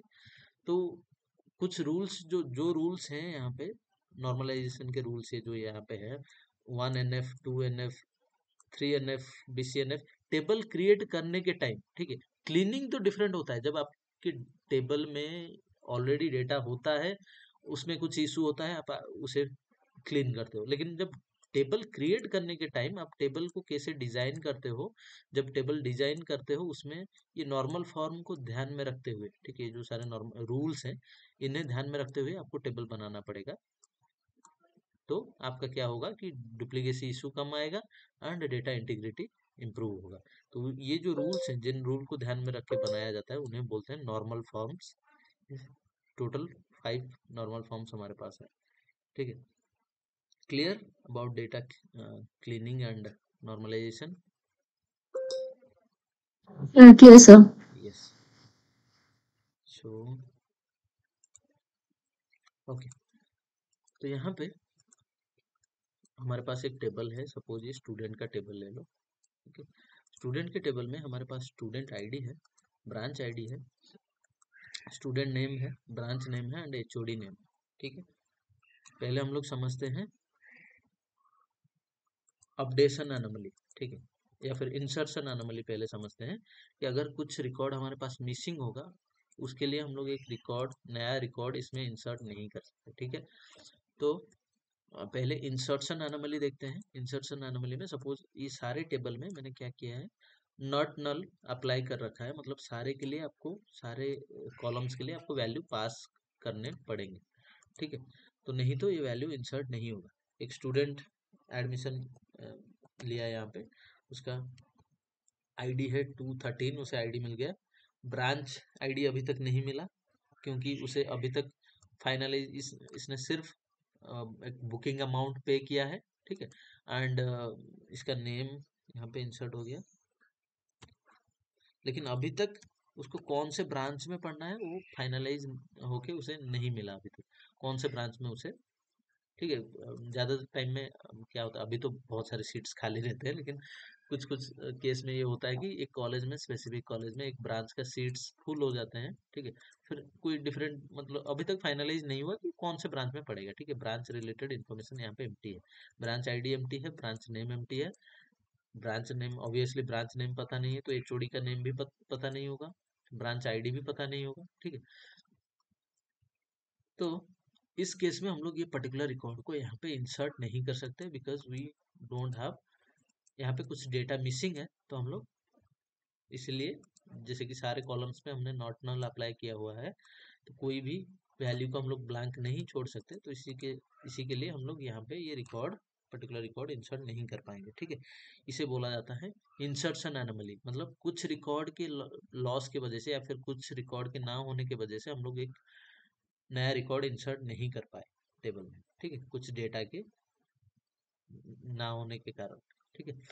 देन इंसर्शन एनोमली, अभी हम लोग देखते हैं डिलीशन एनोमली। अगर मैं ये पर्टिकुलर लोग देख पा रहे होंगे, मैकेनिकल, ठीक है, मैकेनिकल ब्रांच में एक ही स्टूडेंट है जिसका नाम है डी, ओके। तो अगर ये by chance for any reason ये स्टूडेंट ने क्या किया, ड्रॉप कर दिया, इसने एडमिशन बुकिंग अमाउंट देके इसने ड्रॉप कर दिया, ठीक है, इसने एडमिशन नहीं लिया, तो मैकेनिकल ब्रांच इसे एलोकेट हुआ था, मैकेनिकल ब्रांच में एक ही था, ये स्टूडेंट का नाम था डी, ठीक है। तो अगर सिर्फ ये रिकॉर्ड को मैं यहाँ पे क्या लिखूंगा, क्वेरी डिलीट फ्रॉम स्टूडेंट, जो भी टेबल का नाम है, delete from student where student name equals to D और स्टूडेंट आईडी इक्वल्स टू 208। तो जब मैं डिलीट क्वेरी लिखूंगा और इसे डिलीट करूंगा, ये पर्टिकुलर रिकॉर्ड को, क्या हो जाएगा, एंटायर रो यहाँ पे ड्रॉप हो जाएगा, ठीक है, एंटायर रो यहाँ पे डिलीट हो जाएगा ऑब्वियसली। तो एंटायर रो जब डिलीट हो जाएगा उसके साथ मैकेनिकल का भी जो रिकॉर्ड है, मतलब मैकेनिकल ब्रांच का जो इन्फॉर्मेशन है वो भी यहाँ पे डिलीट हो जाएगा, स्टूडेंट के साथ मैकेनिकल ब्रांच रिलेटेड इन्फॉर्मेशन भी ड्रॉप हो जाएगा। क्यों? क्योंकि हमारे पास हमारे कॉलेज में मैकेनिकल ब्रांच है, लेकिन यहाँ पे हमारे जो डेटाबेस है, डेटाबेस के टेबल में जो मैकेनिकल रिलेटेड इन्फॉर्मेशन था वो कम्प्लीटली इरेज हो गया। क्यों इरेज हो गया? क्योंकि एक ही स्टूडेंट था, उसने ड्रॉप कर दिया, तो उसको जब हम उसका रिकॉर्ड हमने जब डिलीट किया तो वहाँ पे अनइंटेंडेड डेटा लॉस हो गया, मतलब मैकेनिकल का भी ब्रांच रिलेटेड इन्फॉर्मेशन उसी के साथ ही ड्रॉप हो गया, ठीक है। तो यहाँ पे इसे बोला जाता है डिलीशन एनोमली। आप डिलीट करना चाह रहे थे स्टूडेंट रिलेटेड इन्फॉर्मेशन, लेकिन स्टूडेंट के साथ साथ आपने डिलीट कर दिया यहाँ पे ब्रांच का भी इन्फॉर्मेशन, मतलब मैकेनिकल ब्रांच रिलेटेड जो इन्फॉर्मेशन था, ब्रांच का नेम एंड एचओडी का नेम, वो भी डिलीट हो गया। आप पढ़ाते हो, आपके कॉलेज में है, लेकिन आपके टेबल से कंप्लीटली डेटा लॉस हो गया इस यहाँ पे, ठीक है। इसे बोला जाता है deletion anomaly. Then updation anomaly. Updation anomaly मतलब आप एक रिकॉर्ड को अपडेट करने जाओ, लेकिन वो मल्टीपल रोज में डेटा को अपडेट करते हैं, ठीक है। सपोज सीएससी के कंप्यूटर साइंस के एचओडी जो है चिन्मय, वो यहाँ पे चेंज होके हमने किया रजत, ठीक है। रजत किया एचओडी का नाम चिन्मय से चेंज करके। तो जहां जहां भी सीएससी होगा, मल्टीपल रोज में जाके डेटा अपडेट होगा, यहाँ पे अपडेट होगा, यहाँ पे अपडेट होगा, यहाँ पे अपडेट होगा। आपको चाहिए था तो सिर्फ सीएससी का एचओडी के नाम को अपडेट करना, ठीक है। लेकिन यहाँ पे आप जब अपडेट किए तो मल्टीपल रोज में अपडेट हुआ, तो अननेसेसरी यहाँ पे टाइम कंज्यूम होगा।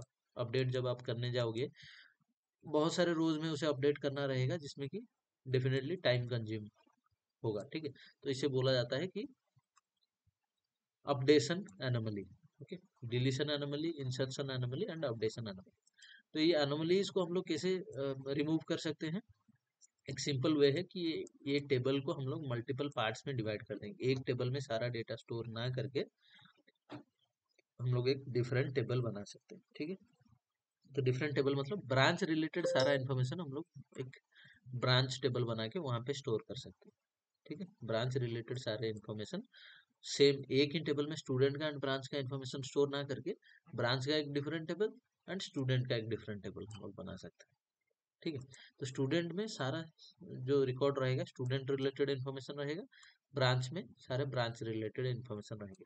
तो यहाँ पे अगर हम लोग कोई रिकॉर्ड को डिलीट करते हैं, यहाँ पे अगर मैं ये पर्टिकुलर स्टूडेंट को, ब्रांच का एक डिफरेंट टेबल है, स्टूडेंट का एक डिफरेंट टेबल है, अगर यहाँ पे मैं स्टूडेंट नेम डी जहाँ पे है इसने ड्रॉप कर दिया, तो इसका रिकॉर्ड मैंने जब डिलीट किया तो सिर्फ स्टूडेंट का रिकॉर्ड डिलीट होगा, ब्रांच रिलेटेड कुछ डिलीट नहीं होगा, क्योंकि ब्रांच का सारा इन्फॉर्मेशन ये ब्रांच टेबल में है, स्टूडेंट रिलेटेड सारा इन्फॉर्मेशन हम लोग स्टूडेंट टेबल में हमने स्टोर किया हुआ है, ठीक है। तो इन दोनों को हम लोग कनेक्ट करेंगे थ्रू अ ब्रांच आईडी, एक कॉमन कॉलम बना देंगे दोनों के अंदर ब्रांच आईडी, तो वहीं सिर्फ ब्रांच आईडी ही लिंक करके रखेगा दोनों टेबल के अंदर, बाकी जो रिकॉर्ड्स है वो हम डिफरेंटली स्टोर करेंगे। तो अगर मैं एक स्टूडेंट डी का रिकॉर्ड डिलीट करता हूँ और यहाँ पे सिर्फ ब्रांच आईडी है, स्टूडेंट नेम है एंड स्टूडेंट रिलेटेड इन्फॉर्मेशन है, ये ये दोनों नहीं है यहाँ पे, ये दोनों, क्योंकि ये जो दो कॉलम्स था इसे मैंने डिफरेंट टेबल में मैंने डिवाइड कर दिया ब्रांच रिलेटेड सारे इन्फॉर्मेशन, ठीक है। तो जब मैं डी का रिकॉर्ड डिलीट करूंगा स्टूडेंट डी का, तो यहाँ पे अनइंटेंडेड डेटा लॉस नहीं होगा, मैकेनिकल का रिकॉर्ड वैसे ही रहेगा हमारे डेटाबेस में, मैकेनिकल रिलेटेड जो डेटा है ब्रांच रिलेटेड वो डिलीट नहीं होगा, उसमें कुछ इम्पैक्ट नहीं आएगा, ठीक है। और अगर मैं कुछ सपोज वहीं कंप्यूटर साइंस का जो ब्रांच एचओडी है, उन्हें अगर उनका नाम मैं चेंज करता हूँ चिन्मय से रजत, तो यहाँ पे सिर्फ एक ही रिकॉर्ड यहाँ पे अपडेट होगा, ठीक है।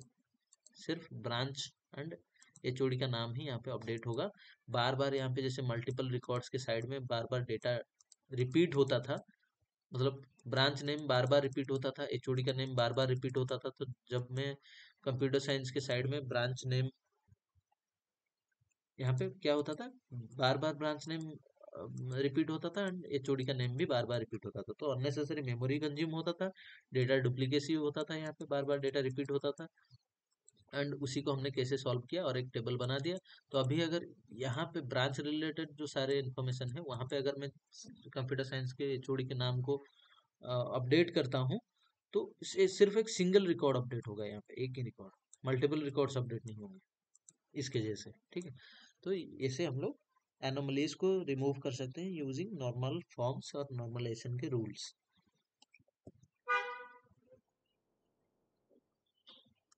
ओके। सो ये insertion anomaly, deletion anomaly and updation anomaly ये थोड़ा थोड़ा देख लेना। क्यों हमें नॉर्मलाइजेशन चाहिए, इसमें एक दो लाइन आप बोल सकते हो, ठीक है, बाय हार्ट करके यहाँ पे। और यही इधर ये डेफिनेशन आप याद रख लेना, नॉर्मलाइजेशन क्या करता है। देन आप ये याद रख सकते हो इंसर्शन एनोमली क्या होता है, डिलीशन एनोमली क्या होता है, अपडेशन एनोमली क्या होता है, ठीक है।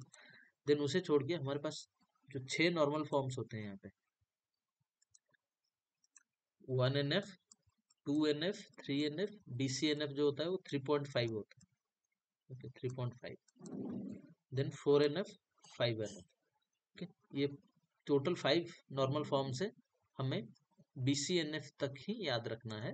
ये अगर आप चाहो तो 4NF 5NF याद रख सकते हो, दैट इज नॉट मैंडेटरी। और ये इतना ज़्यादा 4NF 5NF ये हाईली क्या होता है, नॉर्मलाइज्ड फॉर्म होता है, मतलब डुप्लीकेट रिकॉर्ड को बहुत हद तक कम कर देगा, लेकिन इसे यूज करने से डेटाबेस का परफॉर्मेंस जो है वो डिक्रीज हो जाता है, ठीक है। 4NF एंड 5NF को यूज करने से डेटाबेस का परफॉर्मेंस में इम्पैक्ट आता है, तो इसीलिए BCNF तक मेजरली यूज किया जाता है, 4NF 5NF उतना ज्यादा यूज नहीं होता है, ओके। तो हम लोग यहाँ तक आप लोग याद बाय हार्ट कर सकते हो। ये जो बस आपको ये नॉर्मल फॉर्म्स ही याद रखने होंगे, कोई आपको नहीं बोलेगा कि आप डिटेल में जाके एक्सप्लेन करो, ठीक है। तो 1NF 2NF बस इसे बाय हार्ट कर लेना टिल BCNF, ठीक है। अगर आप चाहो तो 4NF 5NF को भी कर सकते हो, लेकिन नहीं चाहिए, ठीक है, टिल BCNF इज एनफ, ठीक है। तो हम लोग पहले समझते हैं फर्स्ट नॉर्मल फॉर्म क्या होता है। A relation will be in 1NF if it contains an atomic value. Atomic value means एक सेल में, एक जो सेल होता है, ठीक है, ये जो सेल है एम्प्लॉय आईडी का सेल, ये सेकंड सेल, ये थर्ड सेल, तो ईच सेल में एक ही वैल्यू होना चाहिए। एक टेबल का जो सेल है, एक सेल में मल्टीपल वैल्यूज आप स्टोर नहीं करोगे, एक सेल में सिर्फ एक ही वैल्यू होना चाहिए, उसे बोला जाता है फर्स्ट नॉर्मल फॉर्म। अगर आपके टेबल में ऐसे वैल्यूज है कि जैसे यहाँ पे आप देख सकते हो कि एम्प्लॉय फोन जो है, एम्प्लॉय फोन के सेल में 2 वैल्यूज हैं एक साथ, 2 नंबर्स हैं, ठीक है। So this is not in normal form, या फिर नॉर्मल फर्स्ट नॉर्मलाइजेशन का रूल इसके ऊपर अप्लाई नहीं हुआ है, ठीक है। तो फर्स्ट नॉर्मल फॉर्म में इसे लाने के लिए हमें क्या करना पड़ेगा, फर्स्ट नॉर्मल फॉर्म में इसे लाने के लिए हमें ये जो 4 नंबर्स हैं, ठीक है, इन्हें मल्टीपल रोज में डिवाइड करना पड़ेगा, ओके। एक सेल में मल्टीपल नंबर्स ना रख के मल्टीपल रोज में इसे डिवाइड करना पड़ेगा, ओके। जैसे जॉन का हमने क्या किया, जॉन का एक ही रिकॉर्ड था, जैसे 2 पार्ट्स में हमने डिवाइड कर दिया, एक जॉन का एक फोन नंबर यहाँ पे मेंशन किया, और एक जॉन का फोन नंबर हमने सेकेंड रो पे मेंशन किया। हालांकि this is not a correct solution, right approach ये नहीं है। यहाँ पे हम लोग जॉन का रिकॉर्ड 2 बार हमें रिपीट करना पड़ रहा है, तो अननेसेसरी मेमोरी वेस्ट हो रहा है। तो यहाँ पे हम लोग क्या कर सकते हैं, यहाँ पे कॉलम ऐड कर सकते हैं, इंस्टेड ऑफ रोज 2 रोज में डिवाइड ना करके हम लोग एक कॉलम यहाँ पे एक्स्ट्रा ऐड कर सकते हैं, EMP phone 1 and EMP phone 2। तो सेकेंड जो फोन नंबर है वो यहाँ पे हम लोग साइड में मेंशन कर सकते हैं, ठीक है। तो एक सेल में सिर्फ एक ही वैल्यू रहना चाहिए, that is called as first normal form, क्योंकि एक सेल में एक से ज्यादा वैल्यू नहीं रहेगा। This is a first normal form rule. अगर इस मतलब फर्स्ट नॉर्मल फॉर्म में लाने के लिए ये आपको चेक करना पड़ेगा, ये rule, okay. Then second normal form, the normalization of 1NF relations to 2NF involves the elimination of partial dependencies। तो कोई भी रिलेशन 2NF में आने के लिए पहले वो 1NF को सेटिस्फाई करना चाहिए, ओके। अगर आपको सेकेंड नॉर्मल फॉर्म अप्लाई करना है तो उससे पहले उसे वो पर्टिकुलर टेबल 1NF रूल को सेटिस्फाई करना चाहिए, तभी जाके आप 2NF अप्लाई कर सकते हो, ठीक है। वैसे ही अगर 3NF अप्लाई करना है तो 1NF एंड 2NF दोनों को पहले सेटिस्फाई करना चाहिए, फिर बाद में जाके 3NF आप अप्लाई कर सकते हो, नहीं तो नहीं, okay. The normalization of 1NF relation to 2NF involves the elimination of partial dependencies. क्या होता है हम लोग समझेंगे। Partial dependency exists when any non-prime attribute, that is an attribute not a part of the candidate keys, is functionally dependent on one of the candidate keys, okay। क्या होता है ये हम लोग देखते हैं। तो हम मेरे पास एक टेबल है employee project detail, okay. Employee project detail करके एक टेबल मेरे पास है, 4 कॉलम्स है, employee code, project ID, employee name and project name, okay. Employee code, project ID, employee name and project name. तो यहाँ पे ये दोनों को मिला के हमने एक सुपर की बनाया, मतलब जो जिसे कंपोजिट कांस्टेंट बोलते हैं। प्राइमरी की को table level as a table level constant जब हम लोग यूज करते हैं, एक प्राइमरी की को मल्टीपल कॉलम्स के ऊपर हम लोग अप्लाई कर सकते हैं, ठीक है। तो ऐसे सोचो कि एक प्राइमरी की को हमने ये दोनों कॉलम के ऊपर अप्लाई किया है, दोनों कॉलम को मिला के जो प्राइमरी की हमने यहाँ पे अप्लाई किया है इन दोनों के ऊपर, इन दोनों को मिला के जो की बनेगा उन्हें बोला जाएगा सुपर की। ठीक है, सुपर की। और ये दोनों को मिला के सुपर की बन रहा है। अगर मैं इंडिविजुअली कंसिडर करूं एम्प्लॉय कोड को एंड प्रोजेक्ट आईडी को, ये इनको इंडिविजुअली बोला जाएगा कैंडिडेट की।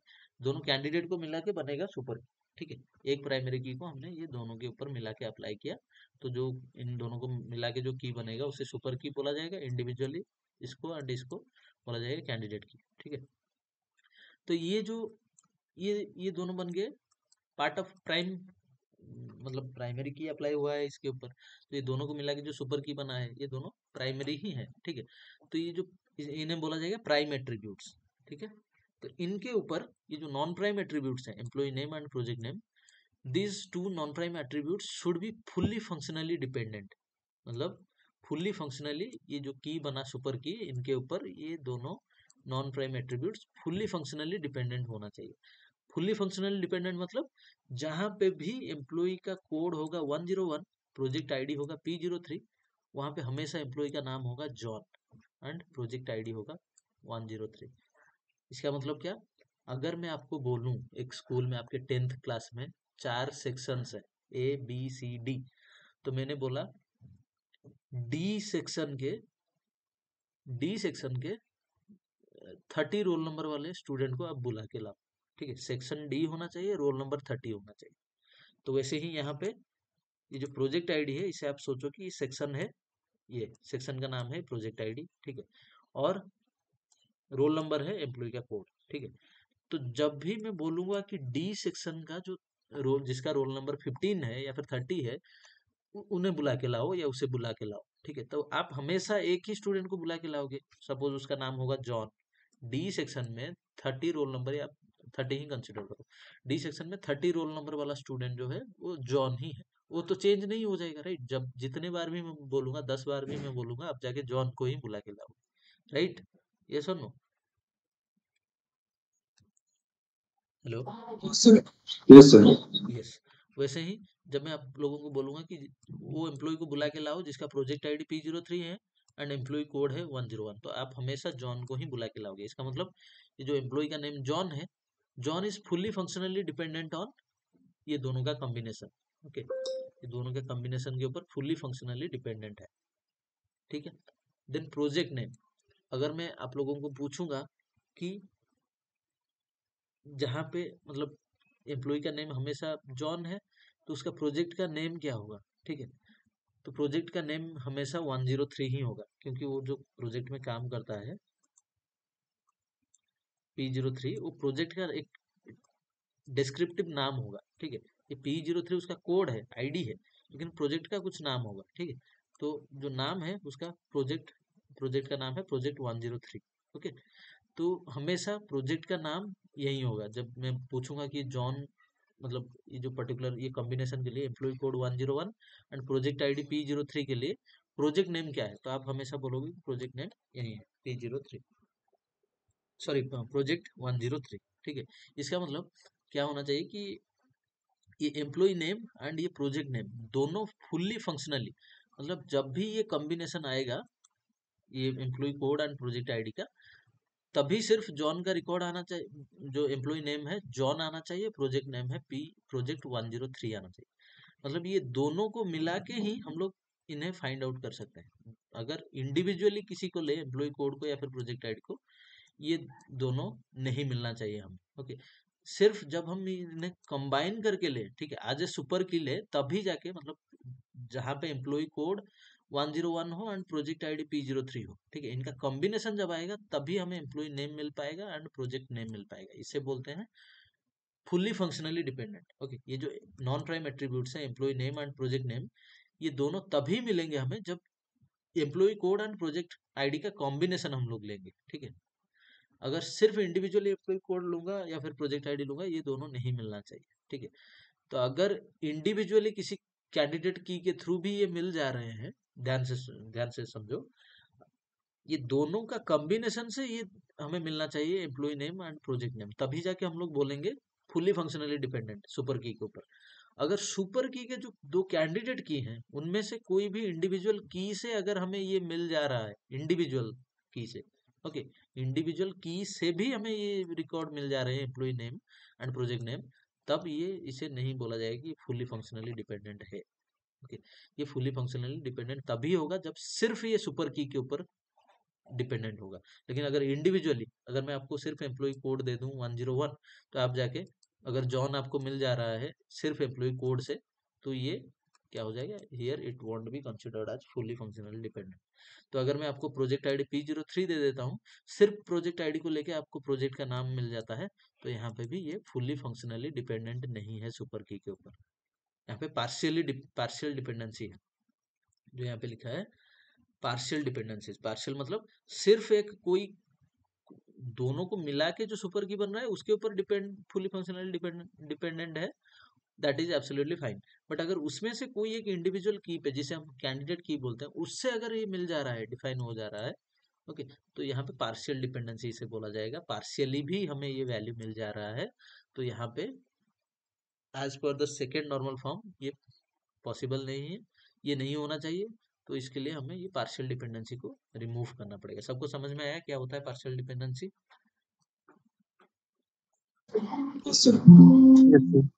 ओके, तो इससे हम लोग सेकेंड नॉर्मल फॉर्म में लाने के लिए हमें क्या करना पड़ेगा, टेबल को मल्टीपल टेबल्स में डिवाइड करना पड़ेगा। ये एक सिंगल टेबल ना रख के इसे मल्टीपल टेबल्स में डिवाइड करना पड़ेगा। एक टेबल मैंने बनाया एम्प्लॉय डिटेल करके, उसमें employee code and employee name मैंने रखा, ठीक है, employee code and employee name. तो यहाँ पे एम्प्लॉय कोड जो है ये प्राइमरी की है, इसके ऊपर ये employee name fully functionally dependent है, और यहाँ पे कुछ पार्शियल डिपेंडेंसी नहीं है, क्योंकि यही एक जो कॉलम है यहाँ पे सिर्फ इसी को ही मैंने प्राइमरी एट्रीब्यूट बनाया है, यहाँ पे कुछ कॉम्बिनेशन लेके मैंने नहीं बनाया। ओके, तो एक ही जो प्राइमरी एट्रीब्यूट है उसके ऊपर ये फुल्ली डिपेंडेंट है, एम्प्लॉय नेम। ओके, जहाँ पे भी एम्प्लॉय कोड ये होगा उसके रिगार्डिंग एम्प्लॉय का नेम ये होगा, ठीक है। देन मैंने ब्रेक डाउन किया और एक टेबल बनाया, employee code and project ID, ठीक है।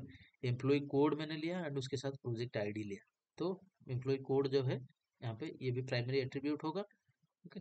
तो इसके ऊपर फुल्ली फंक्शनली डिपेंडेंट होगा प्रोजेक्ट आईडी, ओके। नहीं तो प्रोजेक्ट आईडी को भी हम लोग एज ए प्राइम एट्रीब्यूट ले सकते हैं, इससे इसके ऊपर ये एम्प्लॉय कोड क्या होगा, फुल्ली फंक्शनली डिपेंडेंट होगा। जो प्रोजेक्ट आईडी होगा उसमें एम्प्लॉय का कोड ये होगा 101, ओके, 105, ठीक है। Then project detail, project detail करके एक बनाया जिसमें project ID and project name होगा। तो प्रोजेक्ट आईडी के ऊपर फुली फंक्शनली डिपेंडेंट होगा कौन, प्रोजेक्ट नेम। तो एक टेबल मैंने नाम बना के, एक टेबल में जो पार्शियल डिपेंडेंसी आ रहा था उसे मैंने ब्रेक डाउन कर दिया 3 टेबल्स में। फिर यहाँ पे मैंने जो नॉन प्राइम एट्रीब्यूट्स हैं वो प्राइम एट्रीब्यूट्स के ऊपर फुल्ली फंक्शनली डिपेंडेंट होंगे, यहाँ पे कुछ पार्शियल डिपेंडेंसी नहीं है, ठीक है। All clear? Yes, sir. Now the third normal form, आपको इसे एक्सप्लेन नहीं करना पड़ेगा, ठीक है। आपको सिर्फ ये याद रखना होगा, आप यहाँ पे समझ गए, सिर्फ नॉर्मल फॉर्म्स आपको बाय हार्ट करना पड़ेगा, ठीक है। ये जो डेफिनेशन है, रूल्स हैं, इन्हें बाय हार्ट करके आपको बोलना पड़ेगा इंटरव्यूअर के सामने। Now third normal form, a relation will be in 3NF if it is in 2NF and not contain any transitive partial dependence। यहाँ पे हमने पार्शियल डिपेंडेंसी देखा, ओके। ट्रांजिटिव पार्शियल डिपेंडेंसी अभी थर्ड एनएफ में देखेंगे। तो third NF, third normal form apply होने के लिए एक टेबल पहले से 1NF को सेटिस्फाई किया होगा, देन 2NF को सेटिस्फाई किया होगा, तभी जाके हम लोग थर्ड नॉर्मल फॉर्म अप्लाई कर सकते हैं, नहीं तो नहीं, ओके। तो यहाँ पे जो टेबल है मेरे पास, इसमें है employee ID, employee name, employee zip, employee state and employee city. Employee ID, employee name, employee zip, employee state and employee city. तो यहाँ पे एम्प्लॉय आईडी है मेरा प्राइमरी की, मैंने इसमें प्राइमरी की अप्लाई किया हुआ है, ओके। और ये बाकी जो है employee name, zip, state, city, ये बाकी सारे जो हैं नॉन प्राइम एट्रीब्यूट्स हैं, ओके, नॉन प्राइम एट्रीब्यूट्स है। और बिकॉज नॉन प्राइम एट्रीब्यूट्स किस लिए है, प्राइम एट्रीब्यूट यहाँ पे क्यों हमने यहाँ पे प्राइमरी की अप्लाई किया है, और किस पे हम लोग प्राइमरी की अप्लाई करते हैं, जो वैल्यू डुप्लीकेट ना होगा, ठीक है, जो वैल्यू डुप्लीकेट नहीं होगा वहाँ पे हम लोग प्राइमरी की अप्लाई करते हैं कि यहाँ पे एम्प्लॉय आईडी है, एम्प्लॉय आईडी जो है हमारा कभी डुप्लीकेट नहीं हो सकता, एम्प्लॉय आईडी सबका यूनिक रहेगा, तो इसी के ऊपर मैंने प्राइमरी की अप्लाई किया। जब आप एम्प्लॉय नेम देखो तो एम्प्लॉय नेम डुप्लीकेट हो सकता है, employee zip pin code duplicate हो सकता है, क्योंकि एक पिन कोड से 2 एम्प्लॉय बिलोंग कर सकते हैं या फिर 2 से ज़्यादा एम्प्लॉय बिलोंग कर सकते हैं, ठीक है। एक स्टेट से मल्टीपल एम्प्लॉय हो सकते हैं, एक सिटी से मल्टीपल एम्प्लॉयज हो सकते हैं, तो ये सारे रिकॉर्ड्स रिपीट होंगे। एक नेम से मल्टीपल एम्प्लॉयज हो सकते हैं, लेकिन एम्प्लॉय आईडी जो होगा वो यूनिक होगा, तो इसलिए इसके ऊपर हमने, ये है हमारा प्राइम एट्रीब्यूट। और ये जो सारे हैं ये नॉन प्राइम एट्रीब्यूट्स है, employee name, zip, state, city. तो जैसे कि हम लोग स्टार्टिंग से 2 NF में हमने देखा कि जो सारे नॉन प्राइम एट्रीब्यूट्स है, those attribute should be fully functionally dependent on employee ID. मतलब ये प्राइम एट्रीब्यूट्स है, प्राइम एट्रीब्यूट है एम्प्लॉय आईडी, तो इसके ऊपर सारे non prime attribute fully functionally dependent होना चाहिए, ठीक है। तो फुली फंक्शनली डिपेंडेंट है यहाँ पे, लेकिन यहाँ पे और एक ट्रांजिटिव पार्शियल डिपेंडेंसी है। ट्रांजिटिव मतलब ये जो non employee name, employee zip, employee state and employee city, इसमें से ये सारे क्या है, एम्प्लॉय आईडी के ऊपर डिपेंडेंट है, ओके।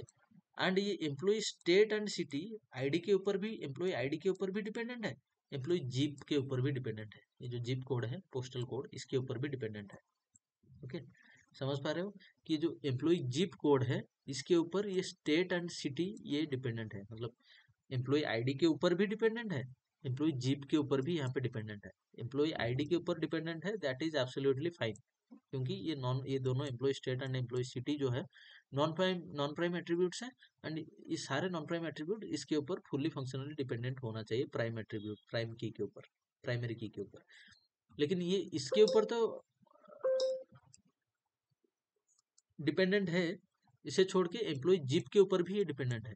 अगर मैं आपको ये एम्प्लॉय जिप दूं, ये जो पिन कोड मैं आप लोगों को दूं, ठीक है, और बोलूंगी एम्प्लॉय स्टेट फेच करके लेके आओ, ये पिन कोड आप सर्च करोगे तो स्टेट आपको दिखाएगा यूपी एंड सिटी दिखाएगा नोएडा, ठीक है। तो हमेशा ये पिन कोड के लिए ये स्टेट सेम होगा, सिटी सेम होगा, ठीक है।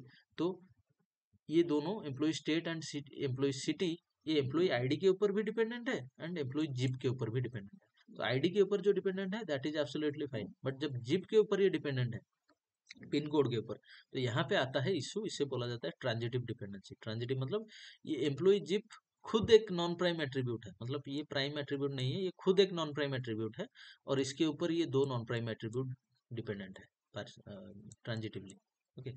इसके ये खुद एक नॉन प्राइम एट्रीब्यूट है, इसके ऊपर employee state and employee city ये नॉन प्राइम एट्रीब्यूट इसके ऊपर डिपेंडेंट है। जब हमने यहाँ पे देखा था सेकेंड नॉर्मल फॉर्म में, ओके, तो ये दोनों को मिला के जो सुपर की बनाए थे हम लोग, तो इसमें ये कैंडिडेट की था, ये एक कैंडिडेट की था, तो ये जो नॉन प्राइम एट्रीब्यूट्स यहाँ पे थे, ये इंडिविजुअल कैंडिडेट की पे डिपेंडेंट थे, मतलब प्राइमरी की के पार्ट पे डिपेंडेंट थे। वहां पे बोला गया था पार्शियल डिपेंडेंसी, मतलब ये जो इंडिविजुअली ये दोनों के कॉम्बिनेशन पे डिपेंडेंट होने चाहिए थे, लेकिन ये जो पार्शियली यहाँ पे डिपेंडेंट थे ईच एक इंडिविजुअल कैंडिडेट की पे, तो वहां पे इन्हें पार्शियल डिपेंडेंसी यहाँ पे बोला जाता था। लेकिन यहाँ पे ये डिपेंडेंट है, वहां पे तो फिर भी एक कैंडिडेट की पे वो डिपेंडेंट है, लेकिन यहाँ पे ये नॉन प्राइम एट्रीब्यूट के ऊपर डिपेंडेंट है। खुद तो नॉन प्राइम एट्रीब्यूट है, ये भी एक खुद नॉन प्राइम एट्रीब्यूट है, ये नॉन प्राइम एट्रीब्यूट के ऊपर डिपेंडेंट है, ओके। इन्हें बोला जाएगा ट्रांजिटिव डिपेंडेंसी। ट्रांजिटिव डिपेंडेंसी मतलब, सपोज मैं आप लोगों को एक एग्जांपल देता हूँ यहाँ पे कि आशीष, ठीक है, आशीष के पास मतलब अनुराधा के पास पैसा नहीं है, ठीक है, अनुराधा ने 10 रुपए उधार लिए आशीष के पास, आशीष से, ठीक है, आशीष से अनुराधा ने 10 रुपए उधार लिया, ठीक है।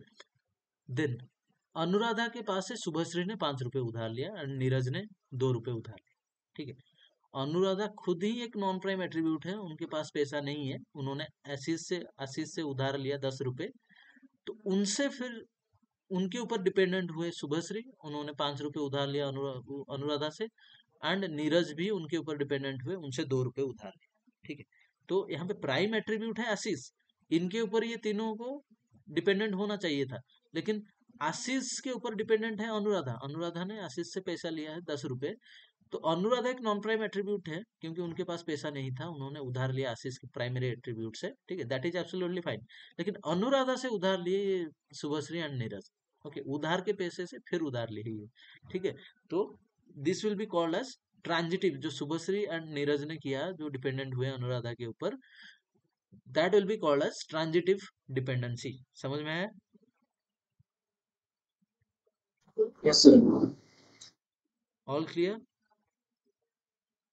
Yes, sir.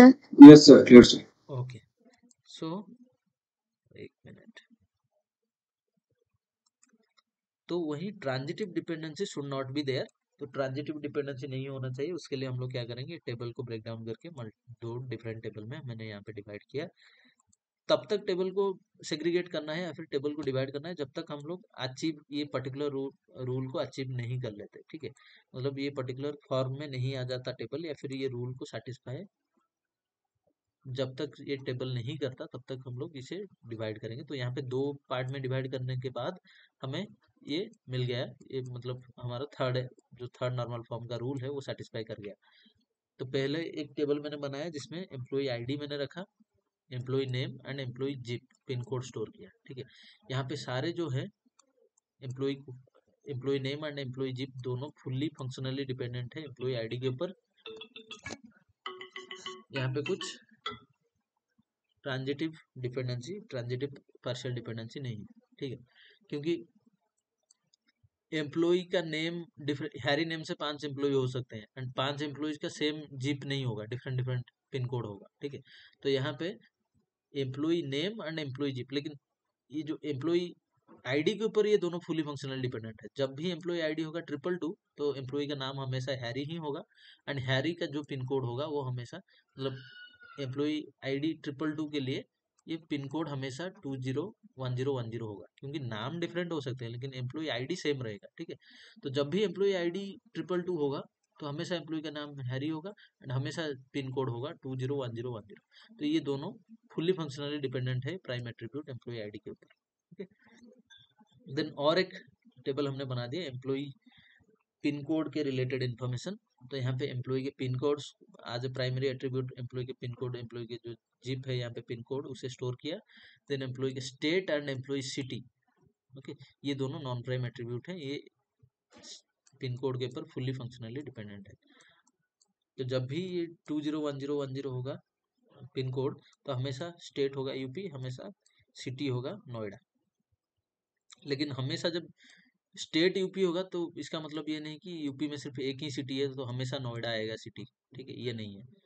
तो स्टेट के ऊपर ये सिटी डिपेंडेंट नहीं है, ठीक है, क्योंकि स्टेट यूपी होगा तो उसमें बहुत सारे सिटी है, ठीक है। तो सिटी डिफरेंट डिफरेंट हो सकता है, लेकिन ये जो अगर पिन कोड होगा 201010 देन स्टेट हमेशा होगा यूपी एंड सिटी हमेशा नोएडा ही होगा, इससे कुछ डिफरेंट नहीं होगा। तो ये एम्प्लॉय स्टेट एंड सिटी ये फुली फंक्शनली डिपेंडेंट है एम्प्लॉय जिप के ऊपर। तो हमने दो टेबल में इसे डिवाइड किया एंड ये थर्ड नॉर्मल फॉर्म को यहाँ पे सेटिस्फाई किया, ठीक है। Than boys code normal form क्या बोलता है, every functional dependency x is the super की ऑफ द टेबल। मतलब अगर यहाँ पे ये जो फंक्शनल डिपेंडेंसी है एम्प्लॉय स्टेट एंड ये थोड़ा सा स्ट्रिक्टियर वर्जन है, ठीक है। ये जो 3.5 इसे इसलिए बोला जाता है BCNF, boys codes normal form. तो ये स्ट्रिक्टियर वर्जन जो थर्ड नॉर्मल फॉर्म है उससे थोड़ा सा स्ट्रिक्ट वर्जन है, ठीक है। स्ट्रिक्ट वर्जन मतलब ये इंश्योर करता है कि हमेशा जो भी आपका जो फंक्शनल डिपेंडेंसी होता है, सपोज ये एम्प्लॉय आईडी है आपका एक्स और इसके ऊपर डिपेंडेंट है वाई एंड जेड, डिपेंडेंट है एम्प्लॉय नेम है वाई एंड एम्प्लॉय जिप है जेड, ओके। तो ये दोनों जो एक्स के ऊपर डिपेंडेंट है यहाँ पे फंक्शनल डिपेंडेंसी है, तो एक्स हमेशा क्या होना चाहिए, एक सुपर की होना चाहिए, मतलब प्राइमरी एट्रीब्यूट होना चाहिए, ठीक है। एंड यहाँ पे भी जैसे एम्प्लॉय जिप को मैं लूँ X and employee state and employee city को वाई जेड में लूँ, कंसिडर करूँ यहाँ पे, तो एक्स हमेशा जो लेफ्ट साइड का जो है यहाँ पे employee zip, this should be prime attributes, okay, super key होना चाहिए, प्राइम एट्रीब्यूट्स होना चाहिए, ठीक है। ये है बॉयज कोड्स नॉर्मल फॉर्म, थोड़ा सा स्ट्रिक्टियर वर्जन है 3NF का। तो आपको ये सारे जो है normal forms 1NF 2NF 3NF BCNF 4NF 5NF, ये आपको ये 4NF 5NF आप छोड़ सकते हो, this is not required, okay. सिर्फ आप BCNF, तो आपको इंटरव्यूअर पूछेगा तो what is normal form, what is normalization, आप ये डेफिनेशन बोल सकते हो, ओके। देन अगर एनोमलीज पूछता है what are the different categories of anomalies, तो ये तीनों आप बता सकते हो। इतना भी इम्पोर्टेंट नहीं है, फिर भी आप याद रख सकते हो इसे, insertion anomaly, deletion anomaly and updation anomaly. Then normal forms में अगर आपको पूछे कि how many normal forms are there, you can tell there are 5 normal forms, 1NF, 2NF, 3NF, BCNF which is 3.5, 4NF and 5NF. Okay, and 4NF, 5NF आपको बोलेगा, पूछेगा कि explain me और tell me the 3NF। Explain करने के लिए नहीं बोलेगा, बोलेगा tell me the third NF, third normal form, तो आपको ये बताना पड़ेगा आप, ठीक है। Relation will be in 3NF if it is in 2NF and no transition transitive dependency exist.